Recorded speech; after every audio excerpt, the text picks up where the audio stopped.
welcome.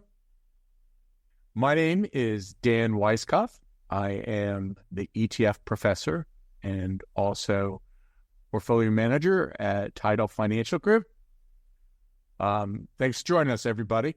With that, I'm going to hand it over to David Ziansky so we can start over. How's it going, everyone? David Shikansky here, fellow portfolio manager within the Tidal Financial Group. Very excited to talk all things macro. Today, we have a very special guest, George Goncalves, and I hope I didn't butcher the pronunciation of your beautiful last name, coming with us as the head of U.S. macro strategy for MUFG. George, if you wouldn't mind, please introduce yourself, anything relevant about your background, what got you here today, and any little tidbits that are top of mind on the market. Yeah, Dan, David, thanks for having me on. Great to be here.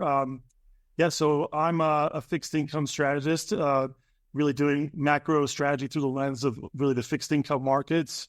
I've been here at MUFG a number of years, but been in the industry for well over 25 years, both sell side and buy side, focused on fixed income market strategy, overall thought leadership, actionable trade ideas for institutional clients, and largely focused on rates, mortgages, credit, global macro, central bank. Dollar funding is an area that I spend a lot of time on. I grew up in the money market, so I have an affinity towards all the plumbing sort of things of what's going on there, and I think that's something that both the traditional finance as well as DeFi folks like to kind of talk to me about as well. So all things macro. Look, we're at an interesting crossroads with what I would characterize is a market that's priced to perfection in so many different areas, right? You have equities today notwithstanding, but they've been having a hard time last couple of days. But equities pretty richly valued. Credit super tight. You're getting interesting signals from gold. You have the bond market, who's been skeptical throughout this whole period about the ability for rates to stay higher for longer. And you have a dollar that, from at any moment's notice, the dollar could rip, and that could really be problematic for a lot of financial assets. And so I think we're at this really interesting crossroads. Commodities, of course, too. We can't forget and ignore oil and what's going on there. Because, this again, no two periods are alike, as we all know. But I do think that, there's times where things rhyme, and there's a decent amount of complacency out there in the marketplace, both in terms of sentiment, positioning, and people just thinking that, it's a one-way train. And I think that, we're entering into a period where a lot of that's going to get questioned. Cross-market volatility is low. FX vol is very low. And that's got to, start to, I think, show up in the coming weeks and months as we figure out, where truly are we in the global business cycle? And also, where does the U.S. fit in that as well? And so we can talk about that. Fed. I have a big issue with aggregate data and using things on average, because the world's not average. Not everyone has the same sort of, issues. It's, we all have different things to contend with. George, let's start there on aggregate data. A lot of people have been talking about just the lack of coverage that survey data has been getting in general, and the large gap we're seeing in all these revisions, job numbers, et cetera. So can you talk a little bit about the quality of this data and what you might do to make this more useful for yourself in your... Yeah, so look, and there's a chart, on page 7, and it's called "How Forward-Looking Indicators Failed Us," and it's really exploring macro divergences. It's a chart that I've also posted on X as well as LinkedIn, and it's a chart that goes into comparing the private sector versus the government sector job growth, looking at the divergence between GDI versus GDP. There's a whole host of macro data that are not consistent with each other at this point. But in the jobs market, for example, we're seeing this big wedge forming between the cyclical private sector job growth, which a lot of it you can question its accuracy to begin with, because maybe there's double counting there. There's issues around the birth-death model. If you have 2 part-time jobs, you're still considered as having 2 jobs, but in essence, you're one person. So it's not like as if we're creating multiple jobs in that sense in terms of the labor force. And that's resulting in potential wedges forming between the household survey and the establishment survey. But just sticking at the private versus government job mix, that if you look at that wedge typically only happens after you come out of a recession, not before or some sort of change or inflection point on the economy. So that the government intervention and the sort of jobs being created by both healthcare, education, and government are, A, are usually lower paid jobs in the private sector, and B, are the biggest piece of the puzzle right now. And if you go to private sector jobs and you actually strip out travel, leisure, hospitality, restaurants, also relatively low paying jobs, there's been very little job growth in the U.S. for the last 6 months. And so these sort of things don't get mentioned or televised in the headlines. You get these, and you alluded to it as well in the beginning, you get these big monster NFP reports, and tomorrow we're actually, as I'm sure you know, for recording before NFP, we get these big monster jobs reports, and then they get revised over and over and over again, and no one really goes back and checks, like, oh, that really wasn't 353,000, that was more like 200. And even then, it's questionable. So I think the labor market, is probably the area that's the biggest source of divergences, and I think that's why you're hearing it now come out of Chair Powell. They're starting to shift into, hey, we got to watch the full employment mandate of our job, not just inflation, because if the job market starts to kind of unravel here, that will fix inflation very quickly, and your wages will just collapse. And so I think I think this is why we're seeing. There's a whole host of other things that I can go into, but that one to me is really what sticks out. Do you know if employment benefits are inflation adjusted? Because I've heard some economists ponder whether just unemployment numbers are so, the actual unemployment benefits are so low that you're better off doing DoorDash or Uber or something like that, technically staying employed, but you're kind of on your way to unemployment in that realm. Yeah, look, there's it's hard to capture this and the other issue. Some of these surveys and data measures don't capture the evolving nature of the labor force that we have now and the various options and conduits they have to find alternatives, these sort of gig jobs, right? But it also can explain what people don't reconcile well. We get the weekly claims every single week, and it's been relatively low, but yet the continuing claims has been very high. So there's this jump from you're not even on the radar to eventually you're just out of work. So you don't even see the initial claims hit, but then continuing claims are just a big number, and the actual total number of unemployed have also increased in a big way in this past year. So, look, this is why this business cycle, and I think it's an elongated business cycle still, linked back to the 2019 period, is a cycle that's had a very uneven run because it's been influenced by so many other factors. Of course, we had the pandemic, we had the post-pandemic, we had the government intervention, all the sort of adjustments that took place. So yeah, it's hard to get a good handle on all this data, number one, but I do think that the labor market is probably the place where we're giving it too much benefit of the doubt that it's supposedly a super robust and resilient labor market. But most people are hired at will, and they can be fired at will too. So this idea that the jobs market is super strong, I call it, which we can get to more later on. We have you're given this kind of fallacy of stability, which is that people are balance sheet rich, but their income statement poor. They basically dependent on a job. You could have these very nice lifestyles. You feel very wealthy, but you're not going to monetize your 401k. You're not going to go and start selling your stocks to keep your lifestyle, and you're really then your income poor if you lose your job. So, which are the stats that are most consistent that we can rely on that are not revised that you look at? Yeah, so there's a lot of different things that are out there that are worth looking into, and I think the actual IRS data ultimately will be the tell-all of what truly is happening in terms of the labor market, as well as the federal receipts that are from income taxes that are being paid in. That's a super important data set that's pretty clean, and it is also used when they go back and revise some of these jobs data in the future, 3 or 4 or 5 years down the road. So that's something that we look at closely. But I do think the household data that comes out along with the NFP is a good data set to just keep an eye on. The way that part-time work versus full-time work is coming through.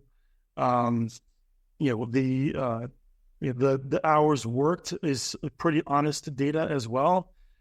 Employers would rather just cut back on hours versus firing employees first. And so I think there's some high frequency data that we can watch to say, hey, there's some early warning signals. And nothing is screaming a major downturn. I mean, even the ISM employment stats that we got last 2 days, that really showed a divergence between manufacturing and services. I mean, services was what was holding us up for quite some time. Now services are showing signs of weakness. So it's an amalgamation of a lot of data sets, and you kind of put it all together in a blender, and you come out with different views. So unfortunately, as a fixed income specialist, you have to become like a connoisseur of all things Fed and kind of predict all things the Fed is going to do, because that's kind of the driving force behind all of this. What is the one data point that when this actually occurs, they're actually going to have to act? Is it the 4% unemployment? Like, what is the number that like, okay, now you can expect them to definitely act in the next quarter? What are the 2 or 3 things that you're most focused on that Powell is focused on? Yeah, look, today's actually an interesting day, both in the markets, but we also had a concacophony of just Fed speakers. There were so many. I had a hard time keeping track of all the Fed speakers today. So look, I think that they're trying to, through their Fed speak, try to calibrate with the real messages and the view. But what we heard just a week and a half, 2 weeks ago at the actual meeting on March 20th, I mean, they really, in my view, in our view, they lowered the bar to ease. They want to ease. They still have their 3 cuts in place. They raised the inflation expectations for this year. They lowered the unemployment rate slightly. They think the economy is going to hang in here at 4%. And in order for that to happen, they have to aid and abet on that, because they have to lower rates to make sure they can keep this economy growing on a sustainable basis. So they view themselves as part of the solution. So if they have lower rates, they should hopefully elongate the business cycle. So they want to cut. And so then that really comes down to the unemployment rate. And can we really get these growth hurdles? We've had a pretty strong opening in Q1, but still on the back of what we saw in the second half of 2023, which in my view was a sugar high on a lot of fiscal spending, and it's just carrying over into the early part of 2024, which is another reason why manufacturing ISM picked up a little bit. But we have to kind of like temper our enthusiasm. 50.3 on a manufacturing that was basically in a recession level for 18 months, and everyone ignored manufacturing. It's like, oh, it's too small a part of the economy, who cares? But now that it popped up this week and it showed a little bit of inflation pressures, that could be just some rebuilding of inventories that have depleted throughout this whole period. And also, there's a government push and pull going on there as well. But still nothing great to write home about. You had still low back orders. And then the services ISM, that was a real eye-opener, and no one really wants to talk about that. Meanwhile, the U.S. economy is primarily a service-based economy, and that has really started to show signs of weakness. So, I mean, I think if you're the Fed, right, you're watching a whole host of things, but if you're getting close to your inflation target, you don't have to wait to 2%. If you wait to 2%, it's going to be too late, and you're going to probably create unnecessary damage to the labor market. And so if you're the Fed, you have to start easing sometime in the summer. I mean, we have June, July as like the more natural starting points to ease. Market is trying to price that out because I think the market has very little conviction of what's going to happen next. But if we get a risk off or something happens geopolitically or whatever takes place, and that actually changes sentiment, the Fed can ease whenever they want, and they can ease pretty quickly and aggressively. People forget how fast the Fed eases. Like we're so scared we saw them hike so aggressively, but when they ease, they can come in super quick if they need to. So I feel like, they're watching the unemployment rate. If you look at page 12 in my deck, and I know you guys will pull this up later, but this is looking at the unemployment rate. And as I put in the caption and in the title there, it's really going to be the unemployment rate, the jobs market. they're going to have to wait to see it actually start to crack, not just underneath the surface, but at the surface. And once they start seeing sub 150 NFPs and maybe even lower than that, and also the unemployment rate start to go to 4.1, 4.2, 4.5, then they're easing hard. So I think that's what they're waiting for. And if it works out the way I think it will, it's going to be at a late summer into fall of this year where you'll get to see that meaningful crack above 4. And what I'm showing you on page 12, which you'll show later, if you ignore of course, the COVID was a forced lockdown / a major health crisis, and GFC also like a 1,000-year financial flood. If you go back to the more traditional business cycles, like 1999, 2001, 88 to 91, even throughout the early 70s before we had the major inflation shocks, once the unemployment rate starts to trend, it breaks the prior trend. It's a mean reversion. It's not this kind of perfectly smooth time series. It continues to decline, then it gaps, and when it gaps, it can gap from 200 to 300 basis points. And given the way that the U.S. has been living post-pandemic, where we really didn't see much of a major hit after we saw the unemployment rate actually get down to 4%. We had a lot of additional savings, we had a lot of government support. People haven't felt that pain yet. I mean, if we had a 200 to 300 basis point move in the unemployment rate, people would be really, really upset in the U.S. I mean, that would be a big move, and the Fed would want to get ahead of that. So I think they're going to ease before they see that. And are you thinking 3 easings at 50 basis points a pop, or are you thinking something bigger? So I have in totality over 200 by the time this is all said and done, sometime in 2025. Now, exactly when it's going to be done, I don't know. And the election will play a big role in that as well, which we can get into. But this year the market's at 70, less than 75, and now basically under the Fed, right? And I think that they should do at least 125, 100 this year. So I'm one of the few that's above the market as well as above what the Fed will do, because either they start off small with 25, then they realize it starts to snowball, and then they do 50s, or they do a couple 25s and end up with 50s anyway. And by the way, I just want to introduce our other colleague, Cynthia Murphy. Cynthia, thank you for joining us. Say hello to everyone. Hey, everybody. Sorry for being late today. I'm excited to be here. I guess I'll just jump in, George, with a question, which is more Sure.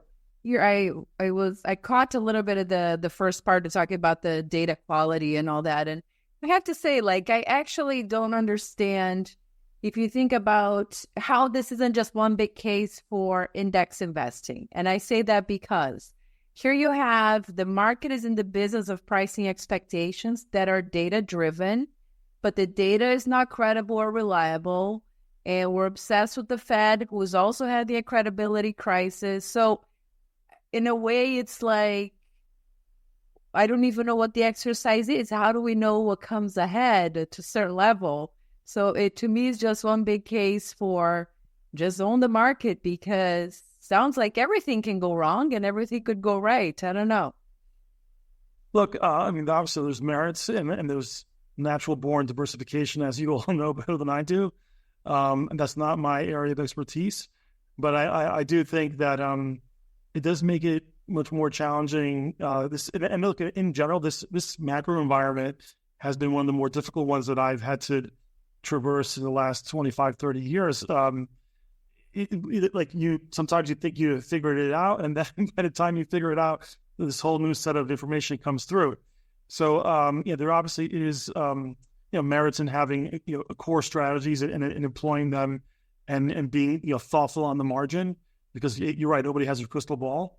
But at the same time, though, there are mile markers that happen as you start to get to excess. I think it's more about the excess, not like when you're kind of living through either a growth cycle, but once you get into the mature phase and eventually a down cycle, it's hard to tell if we're exactly in that down cycle, because we had this injection of fiscal / kind of this late disposable income boost from lower energy prices last year. But the consumer is getting stretched. And, their interest costs are pretty high. And everyone says that interest rates don't matter. And I'm obviously a fixed income person, and I'm going to tell you that interest rates do. But they matter in different ways in each cycle. So I think it's important to distinguish which cycle we're in and who are the economic agents that are most sensitive to interest rates, and then think about how that will potentially impact the macro outlook. And right now, the most sensitive, is commercial real estate, large multifamily real estate type sector, but even the residential. I mean, there's this buyer and seller stalemate, and the view or the narrative. It's not even a view; it's more of a narrative that there's not enough homes in the U.S. Like if enough people put homes for sale, there will be plenty of homes. There's been maybe not enough homes in certain areas of the country, but it's because there's a stalemate, and those don't want to either take a loss or give up their lower financing that they got into, whatever the case may be. But rates do matter from that angle, because now it's actually destroyed mobility in the U.S. And so if you find a really great job somewhere else, you're not going to leave unless they really pay you a lot more to overcome your interest costs for your house. And so that really works against productivity and creativity, which is what the U.S. is known for. So you're not going to move around unless you actually are paid for it.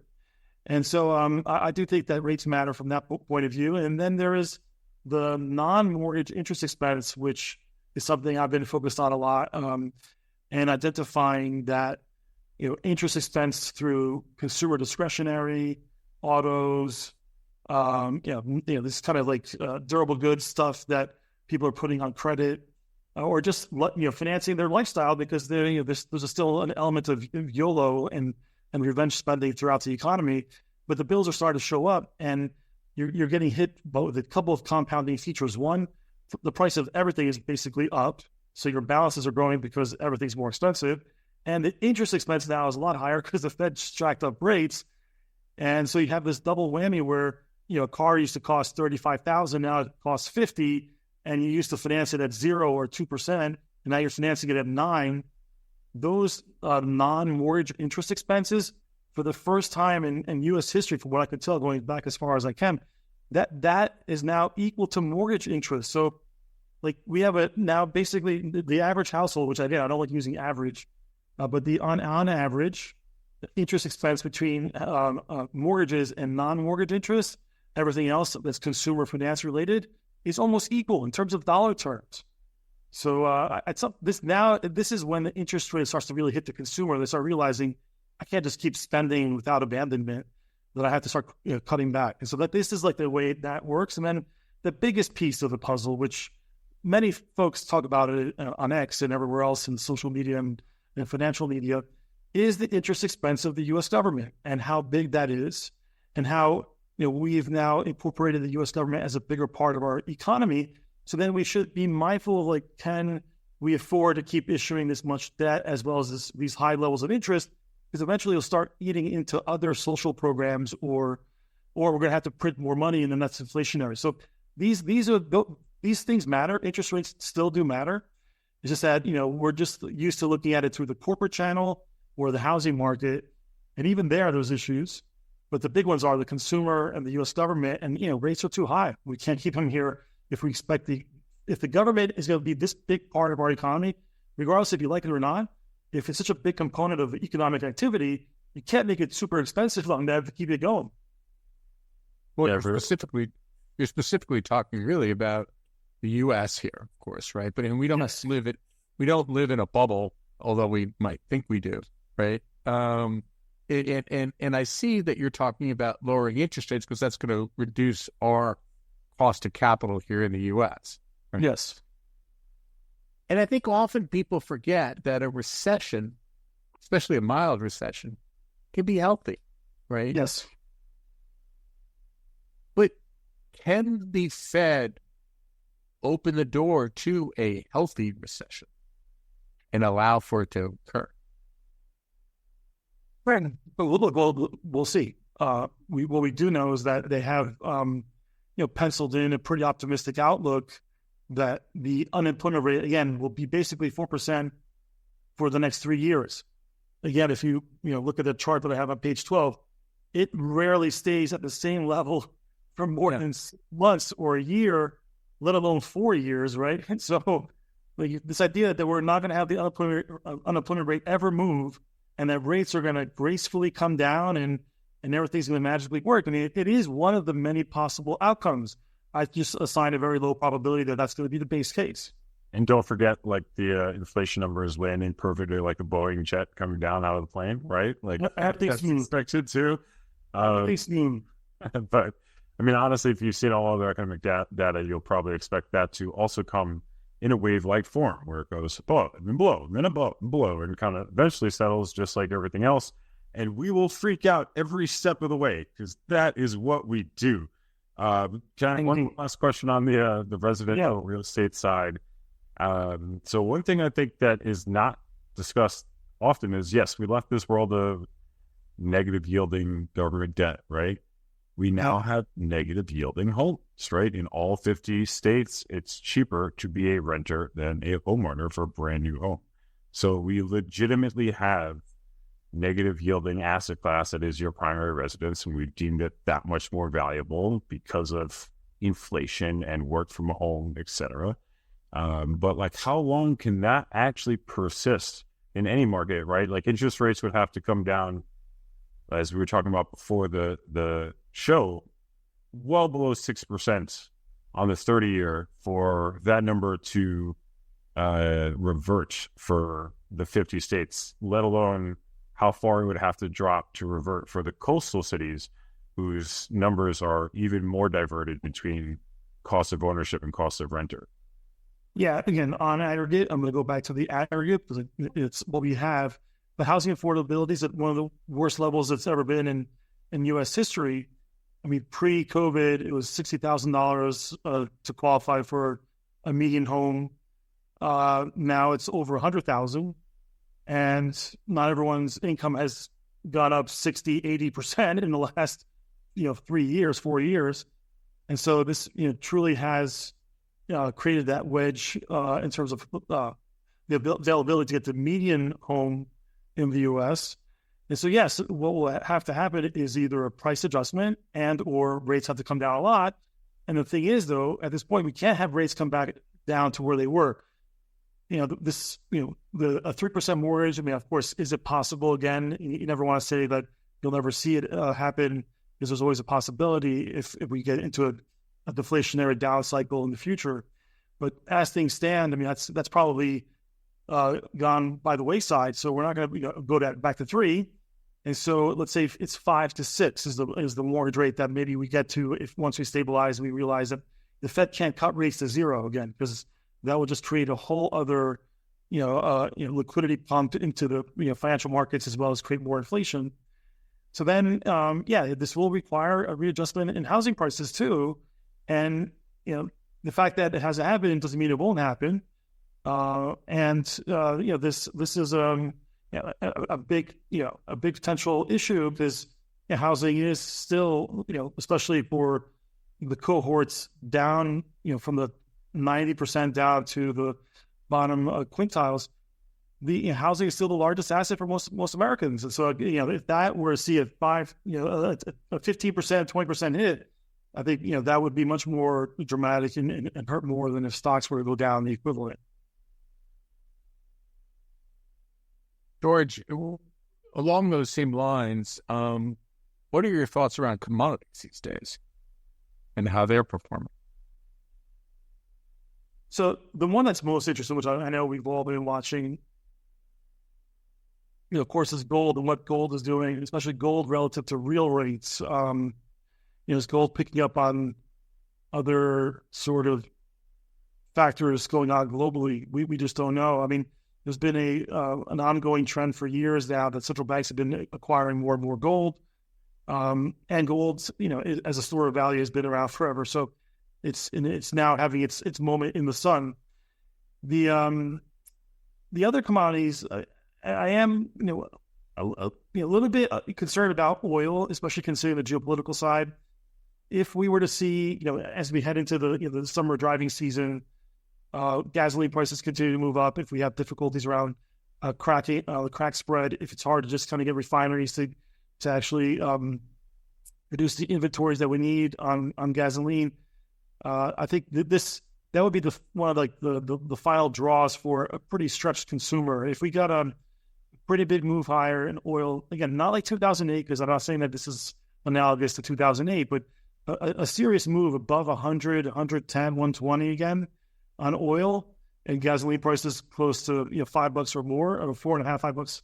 Like, I think that would just be too much for the consumer to handle, and I think then you'll see a lot of spending reduction, and then that might be enough with the high rates the Fed still has, because by then they're not going to cut yet, because they're going to want to watch to see how inflation is working its way through, and if oil is actually adding to the inflation versus just destroying aggregate demand and growth. If it's eventually it'll destroy growth, but they won't know that initially. So if oil stays high and into the summer and into the third, fourth quarter, I think that would be a big problem for the macro side.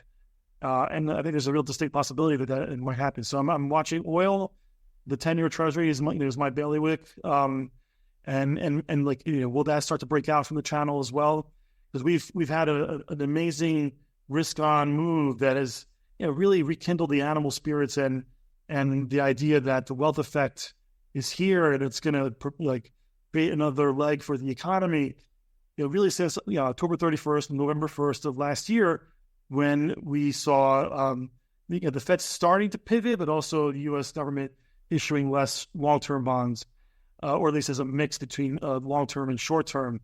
That sort of effort could only really be pulled once, and now it's happened, and it led to a monster rally in credit and equities, and we'll see if earnings can come through it. If they don't, you have a very overpriced risk market, commodities that could become a ball and chain for it, and then the Fed will have to start cutting in a world which will look inflationary, and they're not going to like that, so they're going to drag their feet to see will it start to result in job losses in the fourth quarter, and then it picks up pretty fast. So if it moves, it's going to move pretty fast like that. So given your scenario, how are you positioned, right? It sounds like you're going to be long TLT, maybe long some cash too. Where are you in the way of your equity exposure?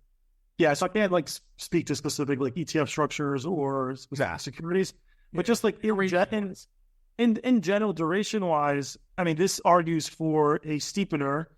Either it's going to work because long-term rates might rise for a long enough period that it actually pricks the bubbles in all these other assets.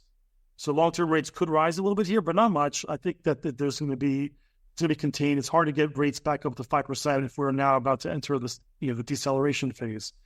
It's going to be the 2-year now. It's going to be the front end of the curve. The front end of the curve, short-term rates are just going to rally because they're going to anticipate the Fed. I mean, it's what's happened all along. And we're about 18 months or longer since the curve has inverted. And I'll point you to another chart that I think will be very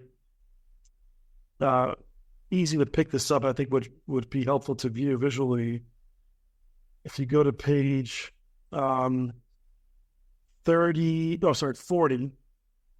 and you look at, this is a bunch of squiggly lines here, but if you just kind of train your eye to focus on the dotted black line, which is the average of curves as they head into zero. So it's from left to right, we're seeing the curve going from a positive number to a negative number. So it's moving into an inverted status.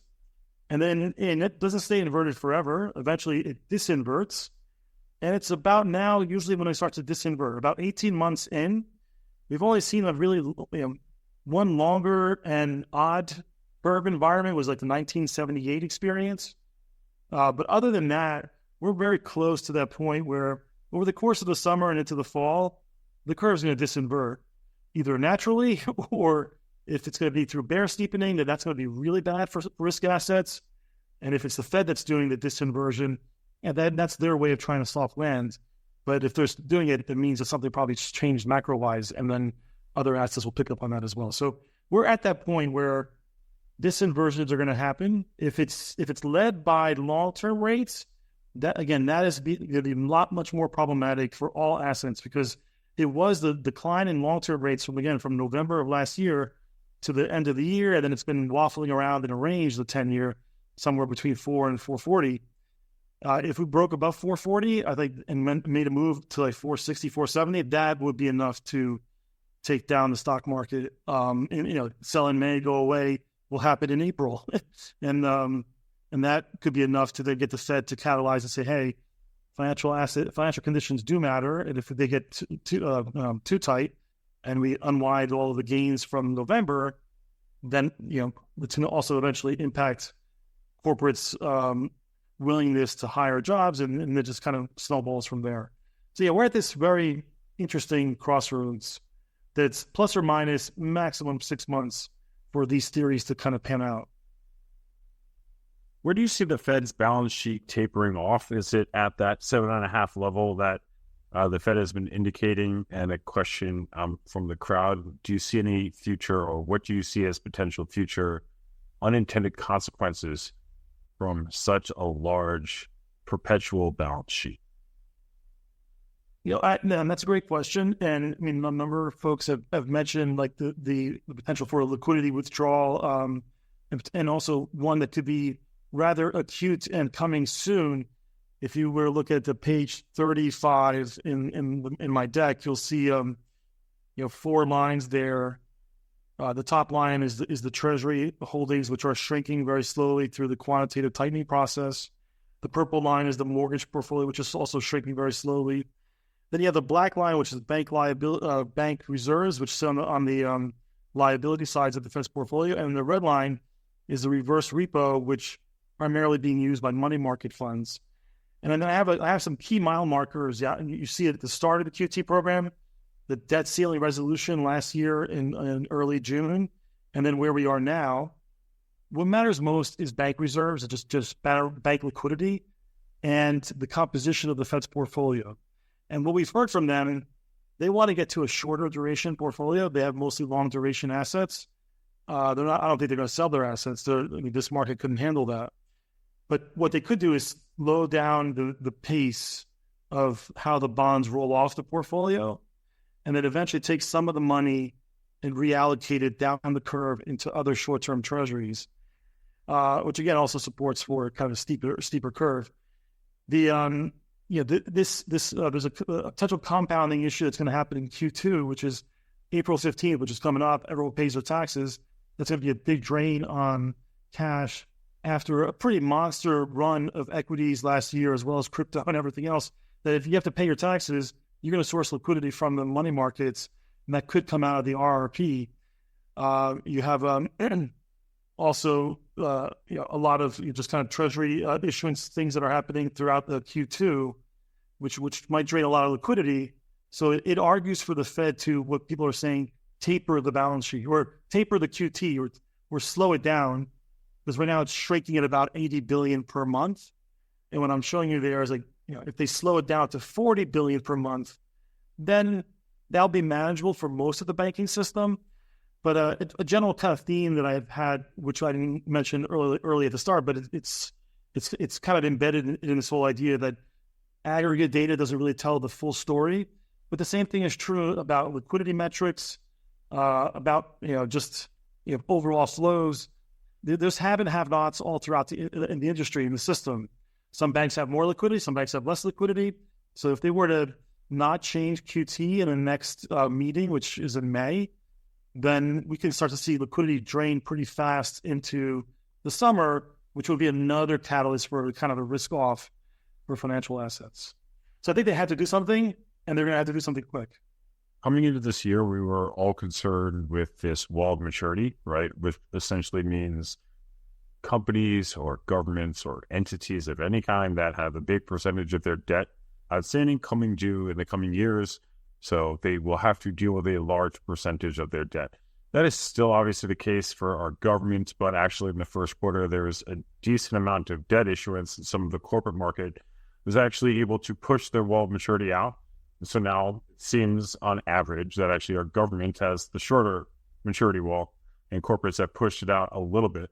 Can you talk a little bit about like a follow-on question from our esteemed guest, Eric Connolly, like who is the bid for all this fixed income risk? He went on to actually describe in the BDC markets how A lot of the credit market last year was purchased by both the public and private BDC markets. You're seeing some defaults rise in publicly traded BDCs right now. If you could, what sectors of the fixed income market, again, most specifically, still have very near-term maturity walls on a lot of their debt? Well, look, so commercial real estate is a big one for this year into next year. High yield has kind of opened up again, and it's we'll see if that will continue. IG is not going to be the focal point. As I mentioned at the beginning, this is not going to be a large corporate issue. The main sectors and economic agents that are most sensitive to rates are the small to mid-sized middle market lending, middle market loans. Like that is, and that's why the banks are, have gotten more defensive around that. So it's going to be more the SMEs, like the small, mid-sized enterprises. It's the consumer on the margin and the U.S. government and CRE. Having said that, if let's say I'm wrong and the Fed does not cut rates as it should and re-steepens the curve over the course of the next 18 months, and that could potentially give us a soft landing, but I think it's still going to be bumpy because if they're changing direction that quickly, as I think they will, something is gotten weaker, which is probably going to be the labor market tied back to the small businesses, and then even large corporations are. This is a decent amount of layoffs have been announced already this year. And a decent amount of bankruptcies have happened too. So, rates do matter. So I think as the year progresses, if we don't get the decline in rates and the steepening of the curve, the banks opening up the credit channel again, it's going to be the small to mid-sized enterprises. Private markets and these sort of alternative finance vehicles have provided credit, but if there's a constriction or if it's the rollover gets too expensive, people are going to have to renegotiate their terms or default, right? And so I think that's still ahead of us. It hasn't really happened yet, so that's why it's too hard to kind of put the cart before the horse on that one. I think the reason why it's gone over so well is it was a perfect match made up, at the start of the year where you had this is a year of fixed income because we're still at the generally high levels of interest rates that we haven't seen for multiple decades. And so fixed income is still now an attractive alternative asset class. And so there's a lot of mandates and cash being directed towards fixed income proxies. And so that's benefited the product, broadly speaking, especially IG credit, which has seen inflows both into flows into ETFs / mutual funds, a lot of mandates coming from the large pensions insurance, things like that, right? So that stuff is pretty much well known and it's happening. So there's money to put to work, and the issuers were smart to take advantage of that because they see the flows as well. And this is an election year. I mean, you get as much issuance done in the beginning of the year because in the second half of the year, both the macro might be more challenging. We have very low vol, very tight spreads. This is the best time to issue debt. You should be doing it, and they've done so. Let's see how it looks like in the dog days of summer, August, September, October, right before a pretty contentious election. So George, when I'm looking at your slides, by the way, there's tremendous amount of work that's been put in place here on these slides. Anybody who wants them, how do they reach you to get copies of the slides? Do they go through us? Or? If they're institutional investors and either they have a relationship with MUFG, they can get them. But people can just ping me on X if they just want to have a conversation about it. I think you guys are going to post a few of them virtually later on, right? Yes. Yeah. 100%. Absolutely. So I was looking at slide 24, and I was looking at the consumer non-mortgage interest payments at a record high. What is this slide telling? Because it's a pretty scary scenario to me when you're thinking, interest rates are high and they're non-mortgage interest payments. So that means that the consumer is over-leveraged. Yes, they're over-leveraged to either lifestyle and or just necessities. Because just food prices are up 30, 50%, depending on which categories you look at. And if you start doing buy now, pay later / putting things on credit card, personal loans, small business loans, and auto loans too, right? I mean, all this thing, the black line that you're seeing on page 24, you see how fast they ramped up in 2023, and now it's at equal, basically 50-50 split between mortgage servicing versus non-mortgage servicing.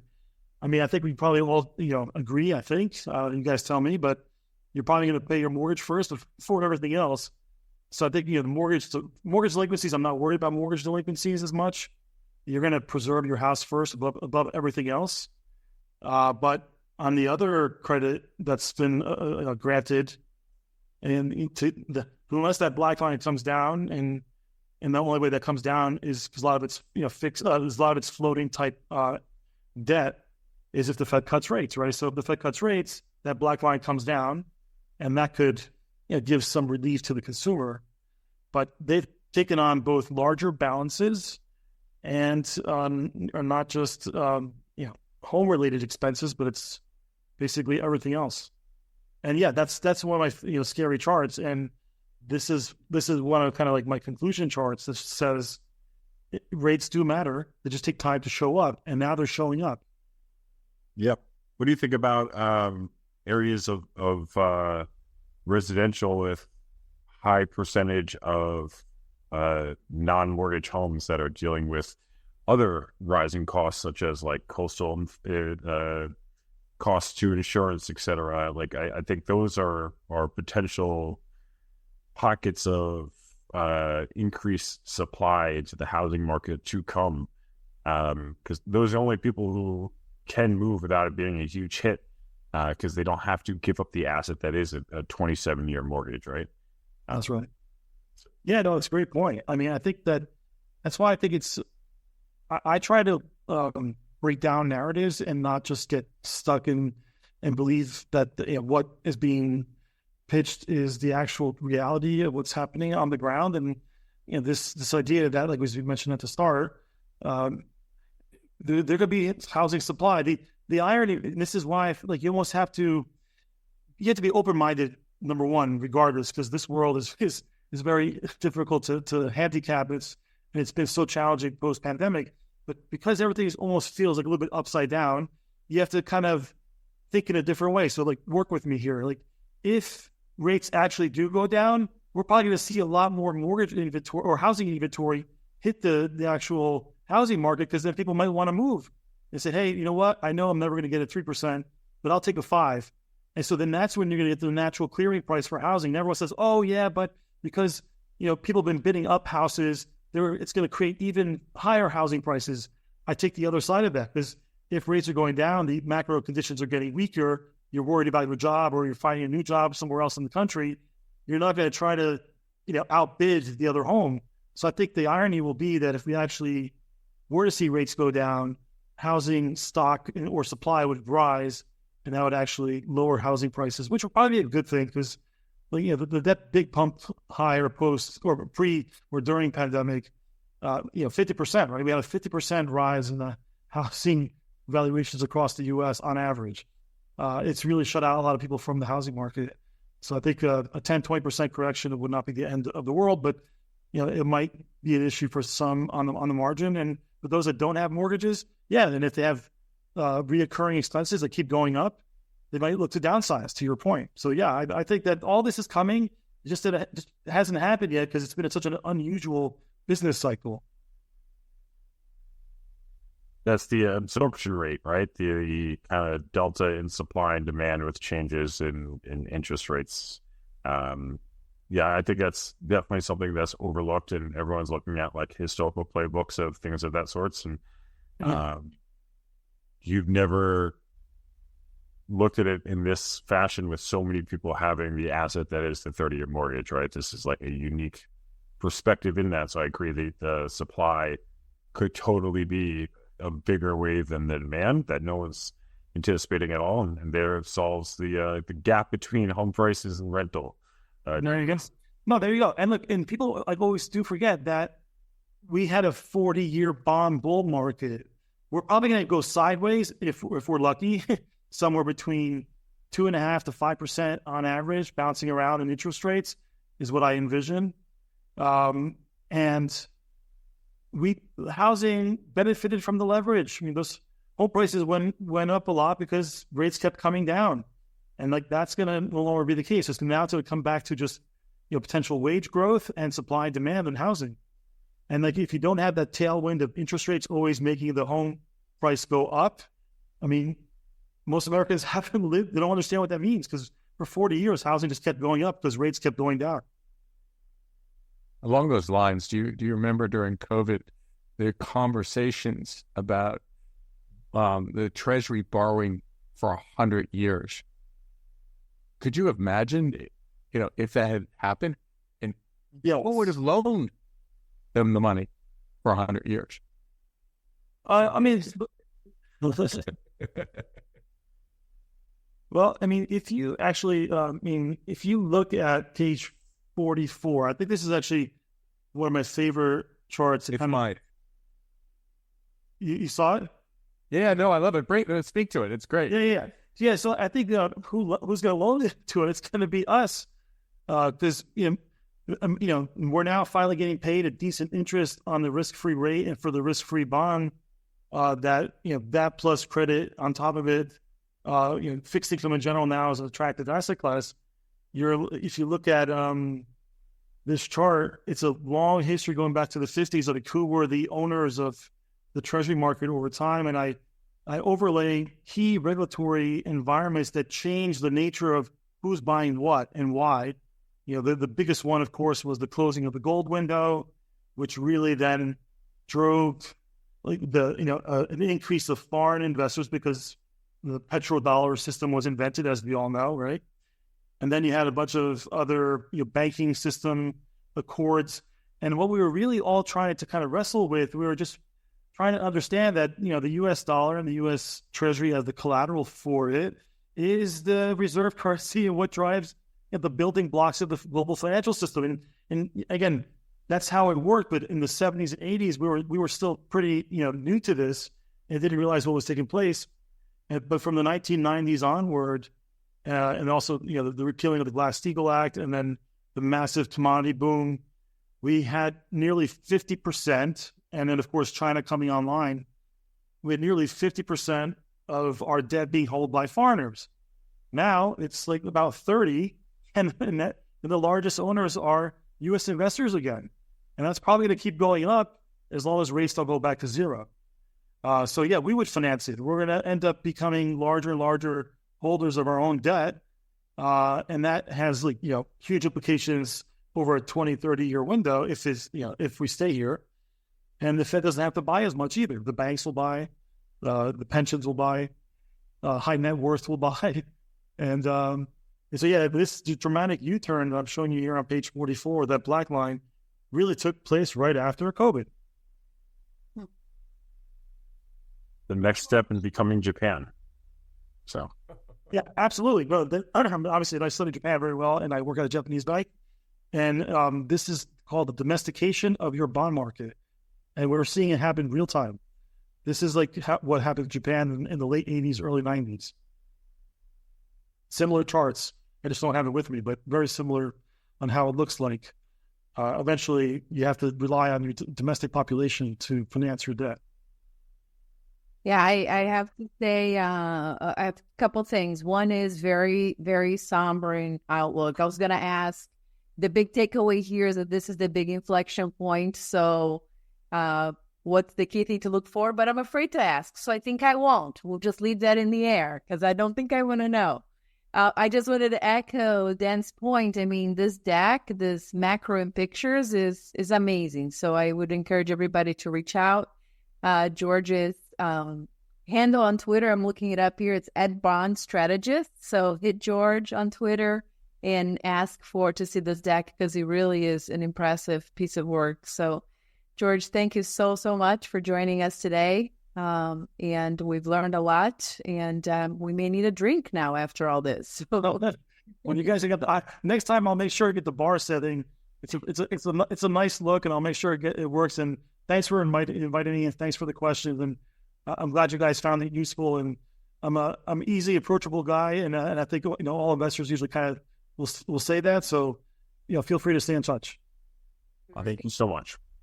Thank you. Well.